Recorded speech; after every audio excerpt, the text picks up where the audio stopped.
Bangos stumia rukšą atgal, braižydamos ją į pietvakarinį platformos kampą. Kai jis šoktelėjo, priekyje esantis sraigtasparnių aikštelė trenkėsi į dujų vamzdžius, praplėšdama vamzdyną. Oro perskrodžia šnypščiantis garsas, kai dujos veržėsi iš Mumbai High North platformos. Arabijos jūroje, Kambėjaus įlankoje, 176 km atstumu nuo Mumbajaus vakarų pakrantės yra didžiausias Indijos naftos telkinys – Mumbai High telkinys. Anksčiau žinomas kaip Bombay High telkinys. Šis jūrinis naftos telkinys užima maždaug 115 tūkstančių kvadratinių kilometrų plotą, o vidutinis gylis siekia apie 75 metrus. 1965 metais bendros Rusijos ir Indijos seisminės žvalgybos komandos atrastas Mumbai High telkinys turėjo apskaičiuotą bendrą 1659 milijonų tonų žalios naftos atsargą. Telkinį valdo valstybinė naftos ir gamtinių dujų korporacija, o išgaunama nafta ir dujos vamzdynų transportuojamos į perdirbimo gamyklą Urune, Mumbajuje. 2005 metų Liepos 26 dieną Mumbajuje prasidėjo stiprūs liūtiniai lietūs, dėl kurių daugelį rajonų kilo dideli potvyniai. Įskaitant Džuhų sraigtasparnių bazę, kuri yra Pavan Hans operacijų bazė, sraigtasparnių tarnyba aptarnaujanti Mumbai High Field jūrinės platformas. Mumbai High telkinys yra padalintas į šiaurinį ir pietinį blokus – Mumbai High North ir Mumbai High South. Šiaurinis šio telkinio blokas yra už 100 km nuo kranto. Jame yra gamybos kompleksas, sudarytas iš 4 jūroje esančių platformų, sujungtų tiltais. Šiose platformose yra gręžinių galvučių procesų platforma, pastatyta 1976 metais prie pirmojo Indijos jūrinio gręžinio. Gyvenamoji platforma buvo pastatyta 1978 metais. Mumbai High North gamybos platforma buvo pastatyta 1981 metais, o vėliau buvo pridėta dujų suspaudimo ir vandens įpurškimo platforma. Iš viso 4 komplekso platformose dirba 227 žmonės. Mumbai High North gamybos platforma yra 8 kojų plieninis karkasas arba 8 kojų vamzdinė erdvinė konstrukcija su 3 viršutiniais deniais. 7 aukštų plieninė platforma per dieną išgauna 80 tūkstančių barelių naftos. Ji taip pat apdoroja dujas, kurios naudojamos dujų pakėlimo operacijoje išgaunant naftą. Dujų pakėlimas – tai gavybos metodas, kai dujos įpurškiamos į gręžinį, kad padėtų pakelti naftą į paviršių. Tai sumažina naftos tankį ir leidžia ją pakelti į paviršių tose vietose, kur natūralus gręžinio slėgis nėra pakankamas, kad nafta pakiltų savaime. Platformoje yra 10 skysčio importo riserių naftai išgauti ir 5 dujų eksporto riseriai dujoms įpurkšti į gręžinį, kurių skersmuo siekia nuo 30 iki 40 cm ir jie yra įrengti išorinėje plieninio karkaso pusėje. Riseriai yra vamzdžiai vedantys į gręžinį arba iš jo kylantys iki platformos. Nafta eksportuojama į kranto įrenginius per povandeninius vamzdynus. Liepos 27 dieną oro sąlygos Mumbai High North platformoje yra audringos dėl musonų sezono. Stiprūs 25 mazgų vėjai ir 2 mazgų srovės sukelia audringą jūrą su 4-5 metrų bangomis. Nepaisant oro sąlygų, Samudra Surakša su 84 žmonėmis laive, įskaitant 6 saturacinio nardymo narus, atlieka nardymo operaciją tame pačiame telkinyje, bet toliau nuo Mumbai High North platformos. Samudra Surakša yra 100 metrų daugiafunkcis pagalbinis laivas su sraigtasparnių aikštele ir gaisro gesinimo įranga, priklausantis naftos ir gamtinių dujų korporacijai, tačiau valdomas Indijos laivybos kompanijos. Surakša yra dinamiškai pozicionuojamas 2OS klasės laivas su vienu pagrindiniu sraigtu, 2 azimutiniais varytuvais laivagalyje ir 2 tuneliniais varytuvais laivo priekyje. Dinaminio pozicionavimo sistema valdo varytuvus kompiuteriu, kad kompensuotų vėjo ir bangų poveikį, automatiškai reaguodama į palydovinius GPS signalus. Suderintai su akustiniais švyturiais jūros dugne ir platformose. Kai reikia, sistemos valdymą galima perimti ir ją valdyti rankiniu būdu, kiekvieną varytuvą valdant atskirais virtimi. Ji turi atskirius greičio, vairo ir traukos valdiklius. Taip pat galima valdyti varytuvus tiesiogiai, naudojant mygtukus ir apeinant svirties valdiklius. Tai vadinama avariniu valdymu. Surakša turi prisotinamojo nardymo sistemą, kuri leidžia narams būti laikomiems aukšto slėgio aplinkoje, kad jie galėtų būti nuleidžiami į nardymo varpą, grąžinami ir ilsėtis be jokio slėgio pokyčio. Gyvendami prisotinimo sistemoje, narai atideda ilgą dekompresiją, kuri gali trukti kelias dienas, iki jų 28 dienų darbo pabaigos. Noble Charlie Yester su 73 žmonėmis laive yra prie gręžinio galvutės platformos ir atlieka įvairius giluminius gręžinio darbus užsakovui, naftos ir gamtinių dujų korporacijai. Noble Charlie Yester yra savaime pakeliama gręžimo platforma, galinti gręžti iki 7620 metrų gylio ir gali veikti vandenyje, kurio gylis siekia 91 metrą. Savaime pakeliama platforma yra tam tikras mobilus jūrinis gręžimo įrenginys. Jos yra savaime pakeliamos su 3 arba 4 judančiamis kojomis, kurias galima ištiesti arba pakelti virš arba po gręžimo deniu. Tai leidžia joms persikelti į naują vietą ir tada tvirtai įsitvirtinti jūros dugne, kad galėtų vykdyti gręžimo darbus. Savaime pakeliamos platformos dynyje yra vietos gręžimo įrangai, atsargoms ir gyvenamosioms patalpoms. Noble Charlie Yester yra virš gręžinio galvutės platformos ir atlieka gręžinio remonto darbus, siekiant išspręsti tam tikras problemas ir pabandyti pagerinti našumą. 14:00 val. Kapitonui Surešui Čandui, laivo Surakša vadui, pranešama, kad jų virėjas netyčia nusikirto 2 pirštų galiukus ruošdamas maistą. Kapitonas Čandas įsako narus sugrįžti į varpą ir grąžinti varpą į laivą. Kol narai yra perkeliami į laivo prisotinamojo nardymo sistemą, įgula aptarė sužeisto virėjo situaciją. Kapitonas mano, kad virėjui reikia medicininės evakuacijos į krantą ir naftos bei gamtinių dujų korporacijos atstovas tam pritarė. Jie skambina Pavan Hans į Džuhu sraigtasparnių bazę Mumbajuje, tačiau jiems pasakoma, kad sraigtasparniai nekyla dėl blogo oro. Tačiau MI-172 Pavan Hans sraigtasparnis stovi ant gamybos platformos sraigtasparnių aikštelės. 14:45 val.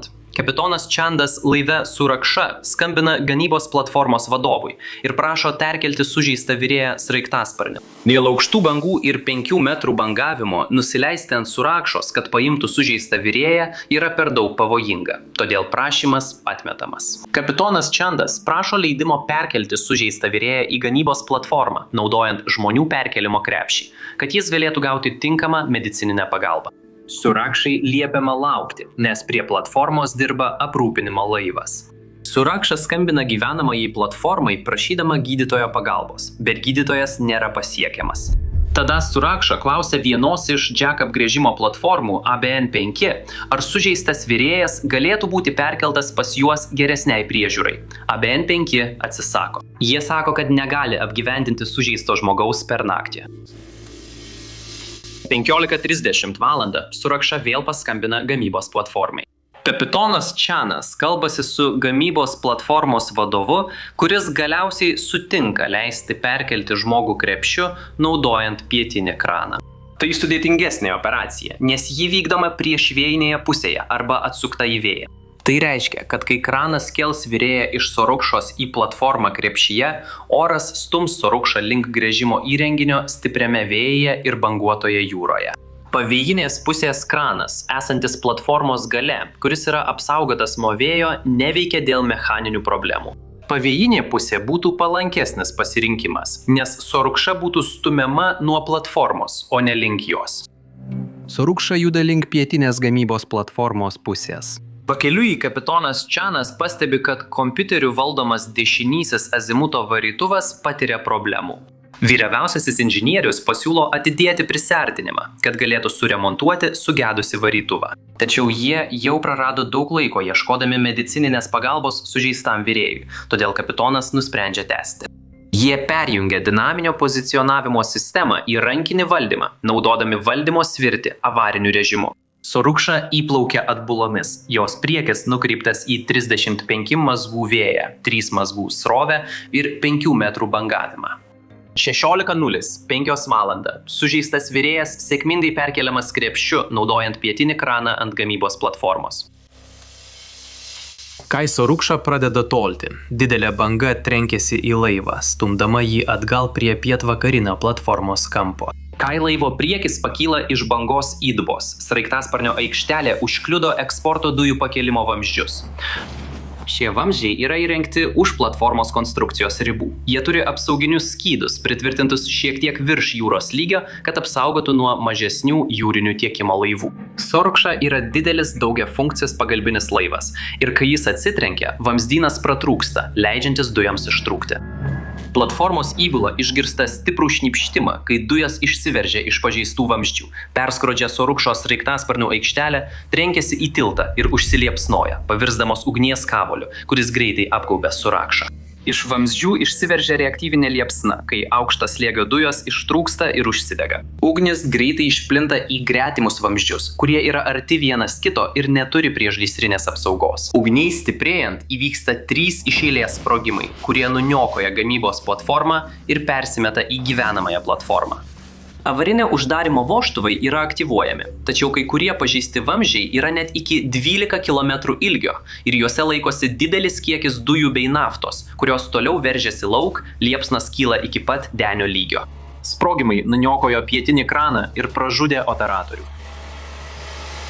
Žmonės bėda gelbėdami savo gyvybės, net šoka į audringą jūrą, kai liepsnos apima platformą. Sužeistas virėjas šoka nuo platformos, kad pabėgtų nuo liepsnų. Inžinierius laive Sorukša geria arbatą su keliais kolegomis, kai jie pajunta smūgį, išgirsta sprogimą ir pamato ugnį. Jie nedelsdami griebia gelbėjimosi liemenes, leidžiasi žemyn laiptais, šoka į jūrą ir plaukia kuo greičiau nuo degančio laivo ir platformos.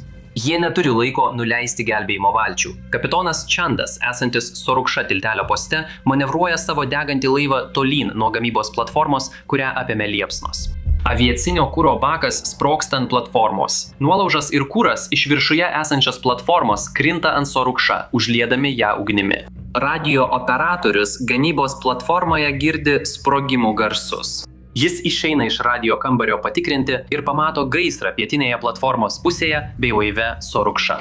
Jis skuba atgal prie savo radio ir siunčia pagalbos skambutį visoms stotims. Kai ugnis apima gamybos platformą, ji išplinta į gretimas platformas, uždegdama perdirbimo, gyvenamąją ir gręžinio galvutės platformas. Noble Charlie Yester savikėlė platforma yra už 300 metrų nuo pietinės gamybos platformos pusės ir stovi virš gręžinio galvutės. Liepsnų karštis netoliese esančioje platformoje yra toks stiprus, kad įgula priversta palikti platformą.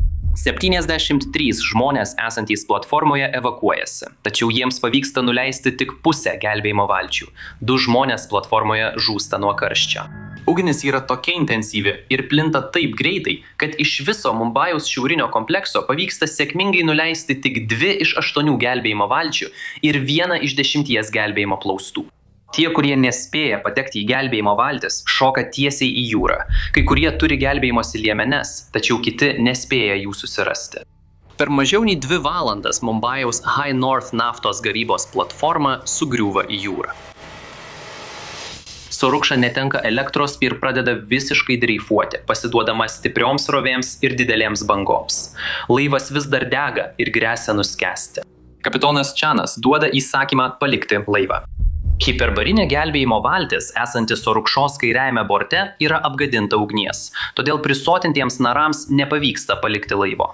6 narai baigė 60 metrų gylio nerimą ir tik pradėjo dekompresiją. Ištraukti juos iš kameros greičiausiai reikštų jų mirtį. Prieš įgulai paliekant Sorukšą, nardymo prižiūrėtojas suslėgė kamerą iki 85 metrų gylio. Jūros dugno gylis yra 82 metrai.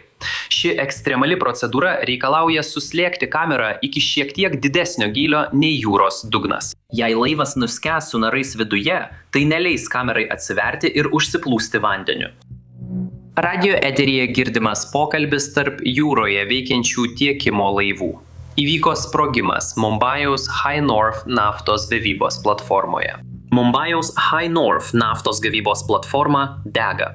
Visi laivai laikykitės atokiau, ieškokite išgyvenusiųjų. Mumbajaus High North naftos gavybos platforma sugriuvo į jūrą. Visi laivai, judėkite itin atsargiai. 100 žmonių plūduriuoja su gelbėjimosi liemenėmis. Sumatros Sorukša taip pat dega. Iškvieskite karinio jūrų laivyno sraigtasparnius, pakrančių apsaugą ir ligoninių laivus. Nepaisant prasto matomumo ir sudėtingų oro sąlygų, 15 tiekimo ir daugiafunkcių pagalbos laivų, veikiančių netoli Mumbajaus High North komplekso, reaguoja į ekstremalią situaciją ir pradeda atvykti į įvykio vietą. 3 laivai per valandą po nelaimės sugebėjo paimti 143 išgyvenusius, įskaitant sužeistą virėją. Kiti išgyvenusieji, kaip inžinierius iš Sorukšos, po kelių valandų audringoje jūroje dreifuodami, paimami į laivą 30 mylių į rytus nuo gamybos platformos. Kapitonas Chandas išgelbėjamas su stipriais nudegimais. Laivė Sorukša narai vis dar įkalinti degančiame laive. Valandoms bėgant CO2 lygis kameroje kyla, todėl narams darosi sunku kvėpuoti. Šalia kameros, kurioje yra narai, yra dar 2 dekompresinės kameros. Beviltiškai siekdami įleisti švaraus kvėpavimo dujų į savo kamerą, narai atidaro vožtuvus iš kitų 2 kamerų. Tai įleidžia šiek tiek šviežių dujų į jų kamerą, bet taip pat sumažina slėgį jų kameroje iki 54 metrų gylio atitikmens. Narai žino, kad jei laivas nuskęs ir varpas nusileis ant jūros dugno, jie nebus tinkamame slėgyje. Sorukša vis dar dega. Sumatra Prabha, daugiafunkcis pagalbinis laivas, priplaukė šalia ir gesina gaisrą naudodamas savo gaisro monitorius. Prabhai prireikė 10 valandų, kad suvaldytų gaisrą. Iš Prabhos išsiunčiama gelbėjimo komanda patikrinti narus.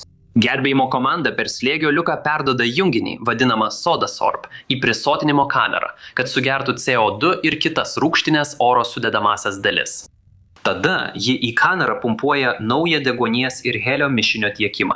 Į laivą atvežamas nardymo medicinos specialistas, kuris prižiūri narus. Jis padidina dekompresijos tempą nuo 48 valandų iki 30 valandų. Auštant į įvykio vietą atvyksta Indijos karinio jūrų laivyno ir pakrančių apsaugos laivai. Tuo metu dauguma išgyvenusiųjų, apie 326 žmonės, jau yra saugiai surasti ir paimti atvykusių tiekimo laivų. Indijos karinis jūrų laivynas ir pakrančių apsauga sugebėjo išgelbėti dar 12 išgyvenusiųjų.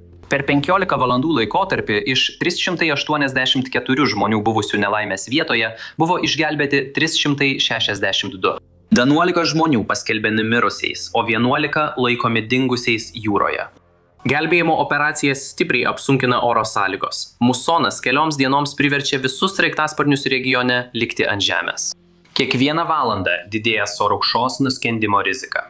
Todėl gelbėjimo komanda nusprendžia nutraukti dekompresijos operaciją likus 12 valandų.